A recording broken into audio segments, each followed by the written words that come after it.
Welcome to Shadows of America, where history's darkest secrets come to light. In the winter of 1891, in the coastal Oregon town of Astoria, local photographer Marcus Webb was found dead in his studio from what appeared to be suicide by poison. Webb had been a respected commercial photographer for 8 years, taking portraits of families, photographing weddings and civic events, and documenting the growing town's development. His death seemed tragic, but unremarkable. Another case of a solitary man succumbing to melancholy in the harsh Oregon winter. But when authorities entered Webb's studio to inventory his property and to notify his distant relatives, they discovered something that transformed his death from a simple tragedy into one of the most disturbing cases in Oregon history. Hidden in Webb's darkroom, behind a false wall that he had constructed, they found more than 300 photographs that Webb had taken secretly over his 8 years in Astoria. And every single photograph captured someone at the moment of their death or in their final hours before dying. The photographs showed people drowning in the Columbia River, workers dying in industrial accidents at the town's canneries and lumber mills, sailors dying aboard ships in the harbor, residents dying from disease in their homes, children dying from accidents or illness. The photographs were technically skilled and artistically composed, showing Webb's mastery of his craft, but they also showed something deeply disturbing about Webb himself, that he had somehow known when and where people would die, had positioned himself to be present at those moments, and had photographed dying people without their knowledge or consent, collecting these images of death like trophies over 8 years. The discovery raised impossible questions. How had Marcus Webb known when and where people would die so that he could be present to photograph them?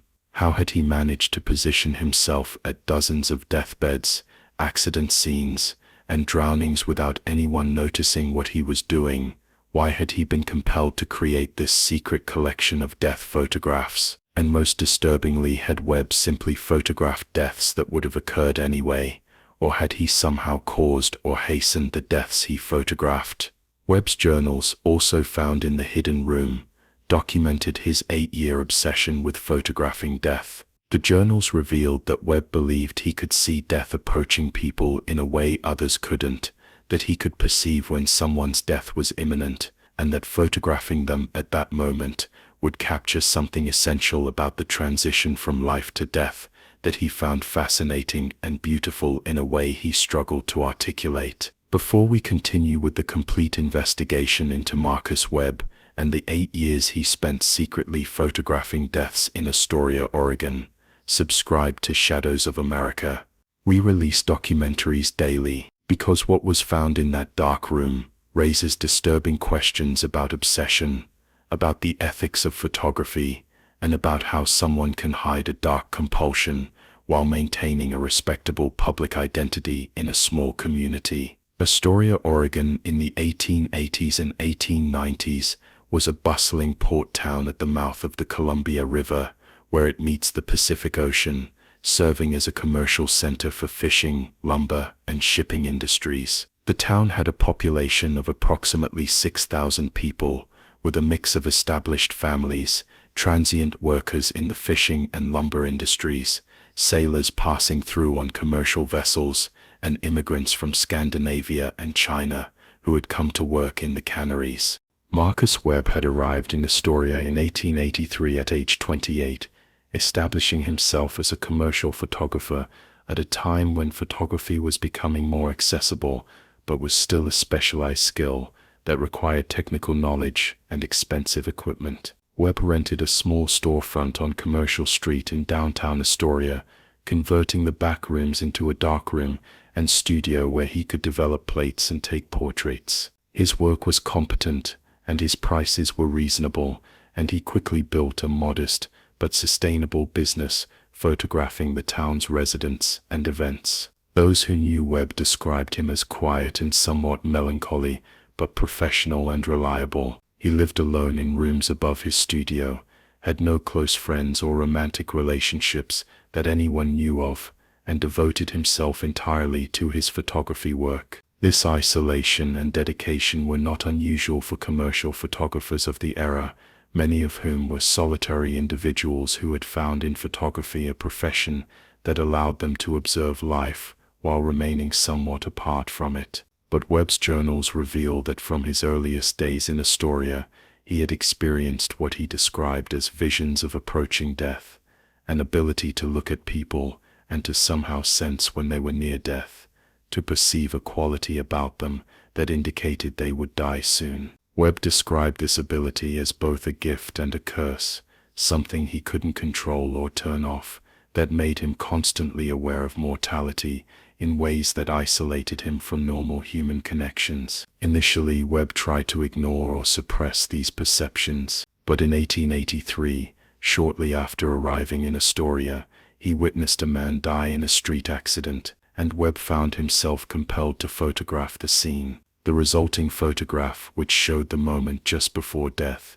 affected Webb profoundly. He described in his journal feeling that he had captured something true and important about human existence, something about the transition between life and death that justified the disturbing nature of photographing someone's final moments. From that first death photograph, Webb's obsession grew. He began deliberately seeking out situations where he sensed death was imminent. When he perceived that someone was near death, he would follow them, would position himself nearby with his camera equipment, and would wait for the death to occur so he could photograph it. His journals document his developing techniques for being present at deaths without drawing attention to himself, posing as a passerby at accident scenes, positioning himself as a mourner at bedsides of dying people, attending wakes and funerals where he could photograph corpses. Webb's photographs were technically sophisticated, showing his skill at working with the large format cameras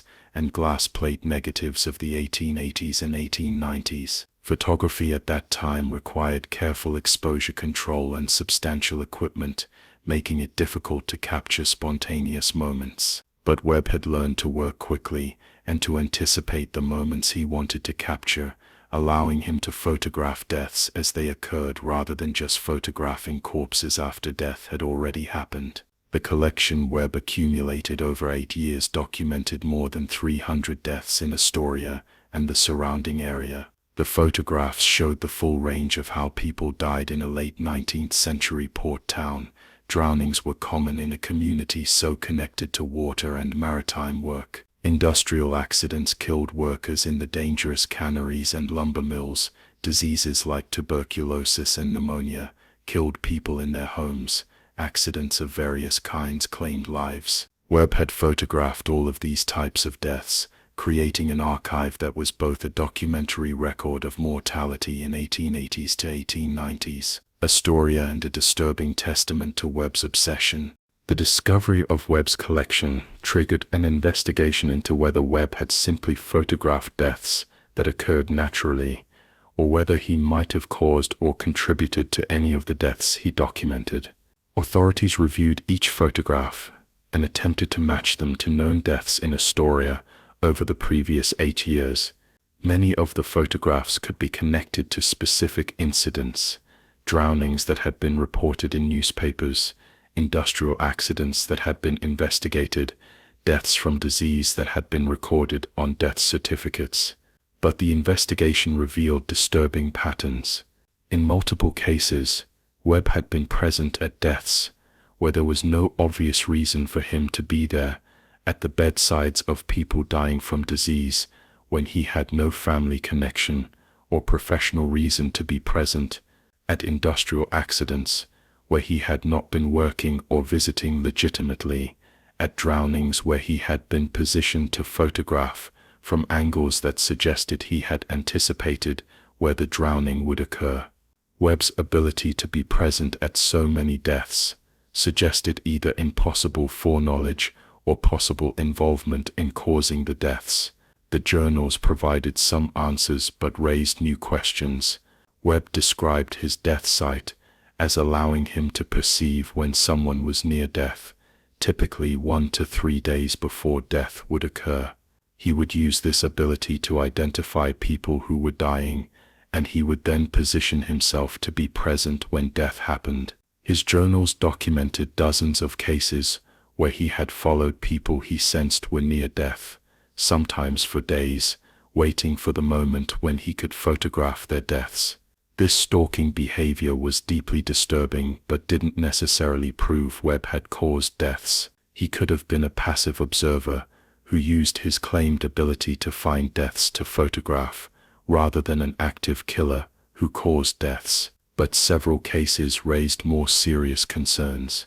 In at least 5 photographs, the circumstances suggested possible foul play, drownings where the victims had been strong swimmers, and where witnesses reported seeing someone matching Webb's description near the scene, industrial accidents where equipment had been tampered with in ways that suggested sabotage, deaths from apparent accidents that had suspicious elements that hadn't been properly investigated at the time.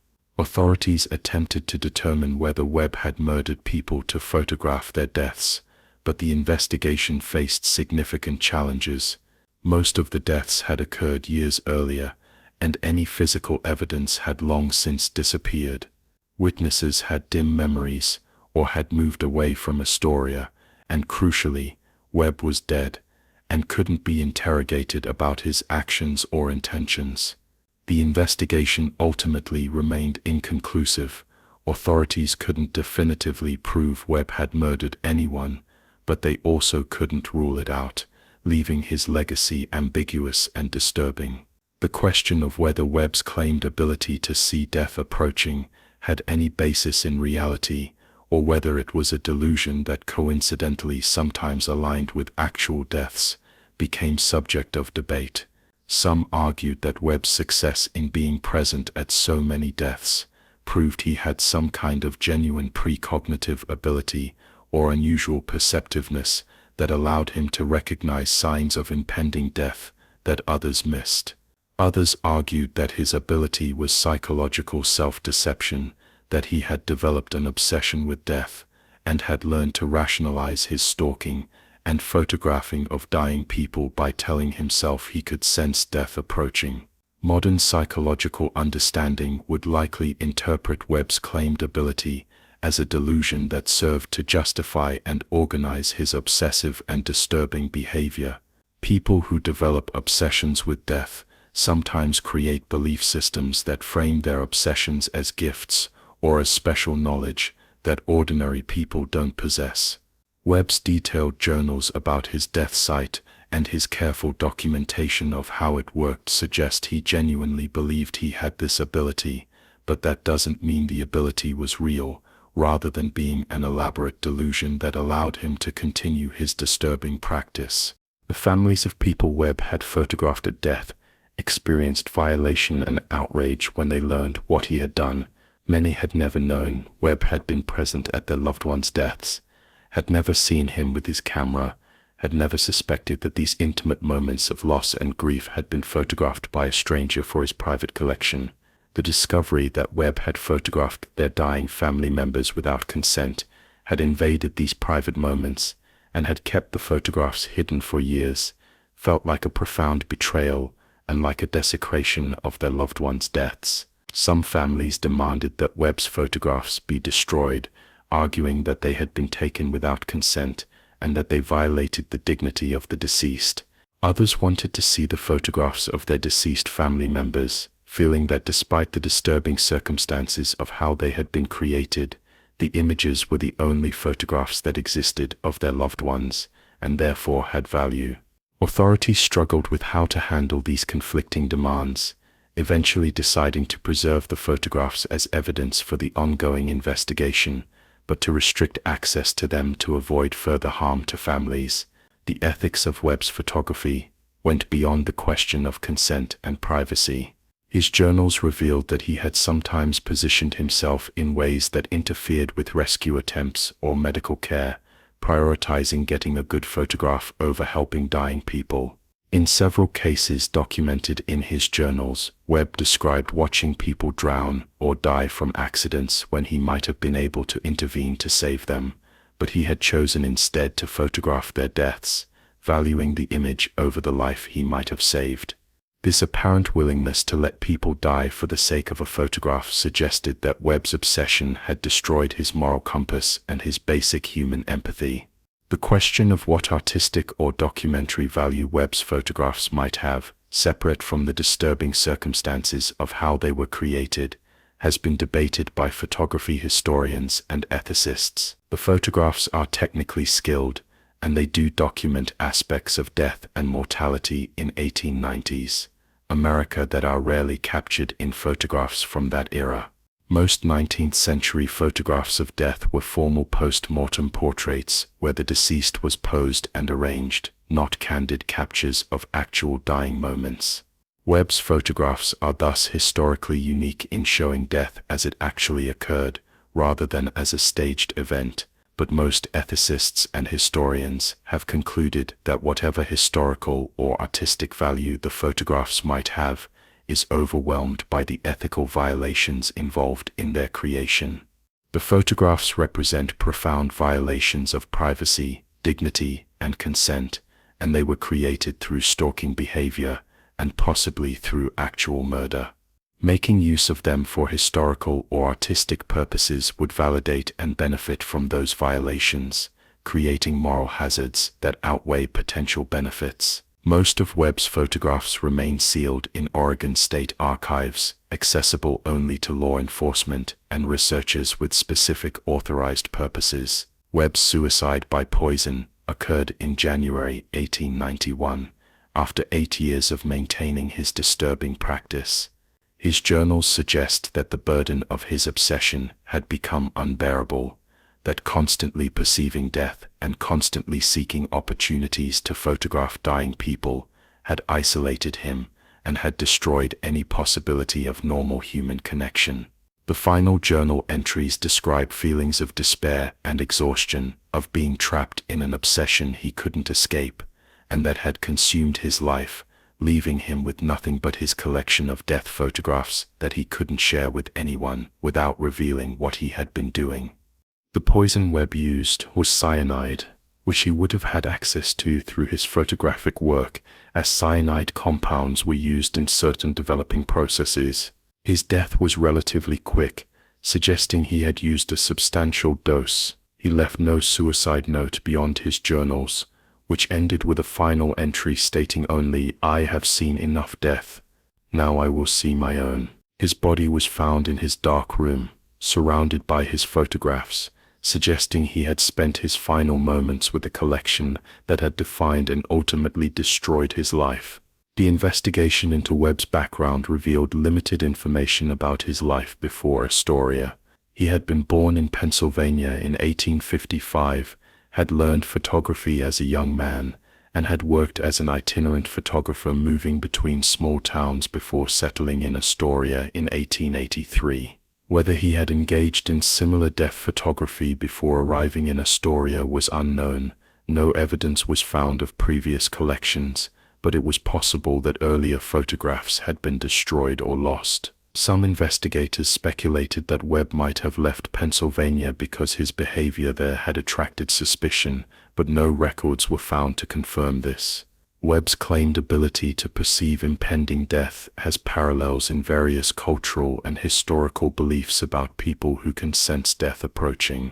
Many cultures have traditions of people who serve as death watchers, or who are believed to have special sensitivity to mortality. Some modern research has suggested that people with certain medical training or extensive experience with dying people can sometimes recognize subtle signs that death is near, changes in breathing patterns, in skin color, in behavior that others might miss. But this experiential knowledge is far from the prophetic ability Webb claimed, and it wouldn't explain his ability to sense death in people he hadn't examined or observed carefully. The psychological impact on Astoria's community was significant and lasting. Learning that for 8 years someone had been secretly photographing deaths, possibly causing some deaths, and collecting these photographs in a hidden room created pervasive unease and betrayal of trust. Residents who had known Webb as a respectable photographer felt deceived and disturbed, wondering how they had failed to recognize that something was deeply wrong with him. Families who had lost loved ones during Webb's years in Astoria wondered whether he had been present at those deaths, whether their private grief had been photographed and collected. The commercial photography business Webb had operated was closed after his death, and the building was eventually demolished. No one wanted to purchase or occupy a business that had been the site of such disturbing activities. Webb's photographic equipment was sold at auction, with buyers reportedly uneasy about using equipment that had been used to photograph so many deaths. The studio space itself gained a reputation as a haunted or cursed location, with people reporting feeling uncomfortable in or near the building before it was finally torn down in 1895. The case influenced discussions about photography ethics and about the responsibilities of photographers toward their subjects.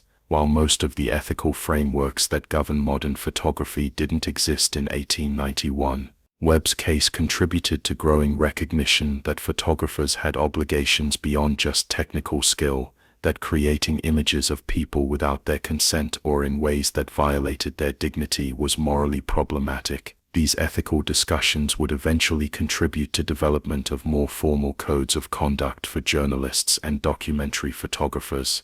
The legal questions about whether photographing someone without consent was itself a crime were complicated in 1891. No specific laws prohibited taking photographs of people without permission, though laws against trespassing, stalking, or invasion of privacy could potentially apply depending on circumstances. Modern privacy law and rights of publicity that would clearly prohibit Webb's activities didn't exist in the 1890s, creating a legal gray area where his photography might be morally reprehensible but not clearly illegal, unless it could be proven he had caused deaths or had interfered with medical care. The disposal of Webb's photographic collection was debated extensively. Some argued for complete destruction to prevent the photographs from ever being used or circulated in ways that would further harm the families of the deceased. Others argued for preservation as historical evidence and as documentation of Webb's crimes. Eventually, authorities decided to preserve the photographs in sealed archives with strict access controls, allowing them to be used for legitimate law enforcement or historical research purposes, while preventing casual access or public circulation. Modern forensic analysis of Webb's photographs using techniques unavailable in 1891 has been conducted by researchers attempting to determine whether Webb caused any of the deaths he photographed. Photo analysis can sometimes reveal details about timing, positioning, and circumstances that might indicate whether deaths were natural or were caused by external intervention. But the analysis has remained inconclusive. Some photographs show anomalies that might suggest foul play, but nothing definitive enough to prove murder, leaving Webb's role in the deaths he photographed ambiguous. The parallels between Webb's collection and later cases of photographers who have created disturbing or exploitative images suggest that photography's power to capture and preserve moments can be turned toward dark purposes when combined with obsession or moral failure. The history of photography includes numerous examples of photographers who have violated their subjects' dignity or who have created images that exploit suffering for artistic or commercial purposes. Webb's case is an early and extreme example of how photography can be abused. The question of whether Webb experienced genuine psychological illness versus whether he was simply someone with dark interests who chose to act on them has been debated by psychologists who have reviewed his case. His journals show some signs of delusional thinking, particularly regarding his claimed ability to see death approaching, but they also show careful planning and rational thinking about how to position himself to photograph deaths without being detected. This combination of possible delusion and clear rationality suggests either complex mental illness or someone who used delusion as a justification for behavior he knew was wrong. The cultural fascination with death photography in the Victorian era provides some context for Webb's obsession, though it doesn't excuse his behavior. Post-mortem photography was common in the 19th century, with families frequently photographing deceased loved ones as mementos, particularly of children who died young. This cultural acceptance of photographing death might have influenced Webb's initial interest, but his practice of photographing dying people without consent and of collecting these photographs secretly went far beyond accepted Victorian mourning practices. The technological aspects of Webb's photography help explain how he was able to photograph deaths without detection.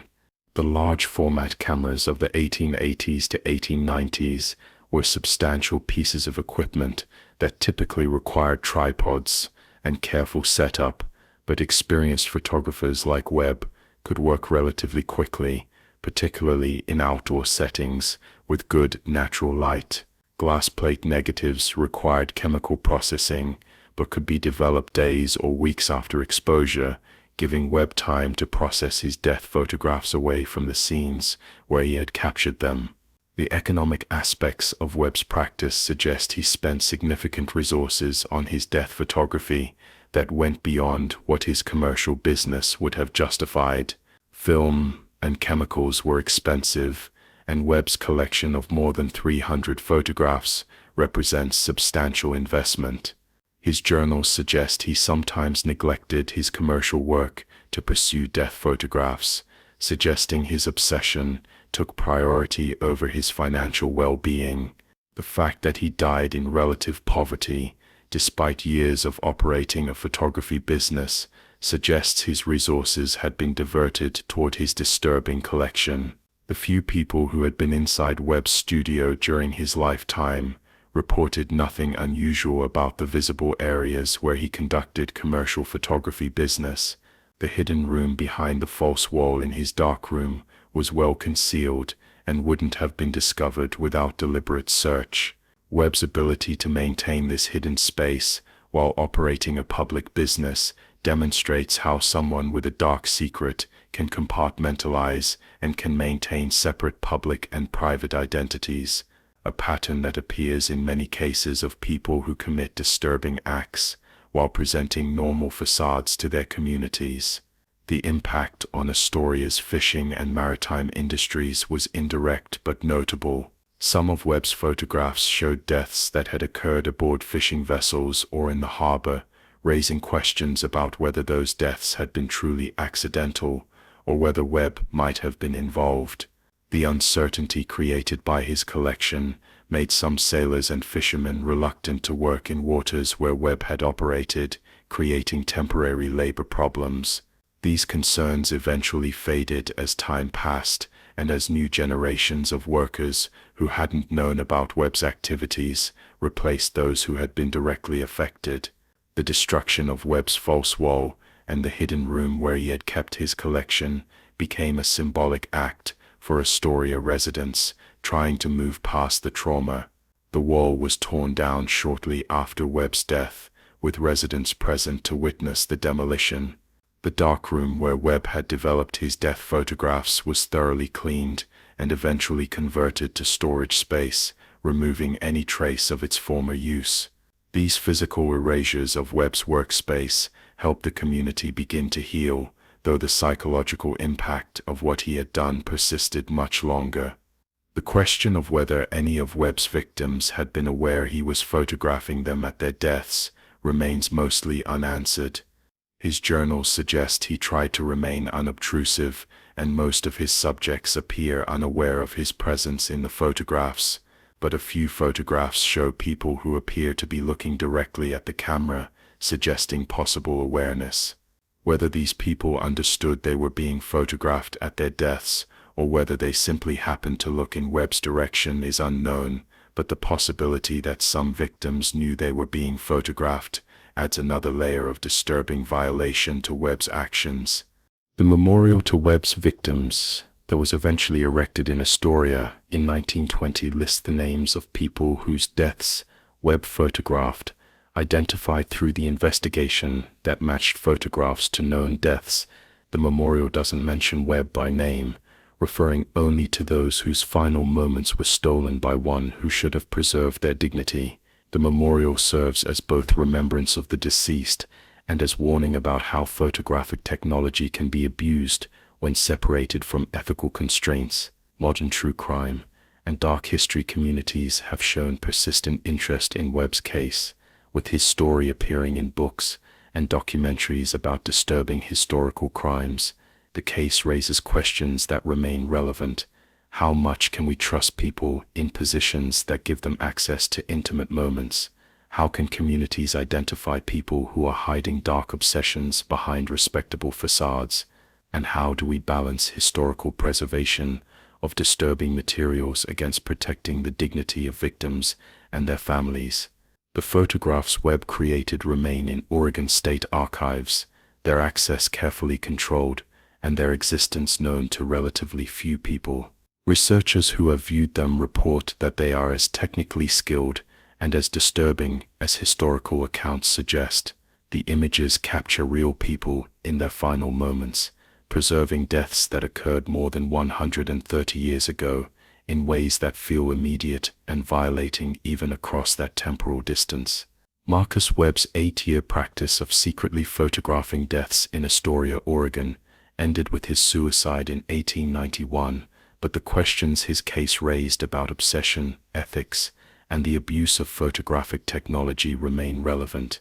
His ability to hide his disturbing practice while maintaining a public identity as a respectable photographer demonstrates how people can compartmentalize dark behavior and can operate in communities without detection when they are careful and when their activities exploit trust and social conventions. The more than 300 people whose deaths Webb photographed between 1883 and 1891 were victims of his obsession. Whether or not he directly caused their deaths, he violated their privacy, exploited their final moments, and created permanent records of their deaths that served his psychological needs rather than any legitimate purpose. That he spent 8 years doing this while living among people who trusted him and who used his photographic services makes his case particularly disturbing as an example of how hidden darkness can persist beneath surfaces of normalcy. What happened in Marcus Webb's Darkroom in Astoria between 1883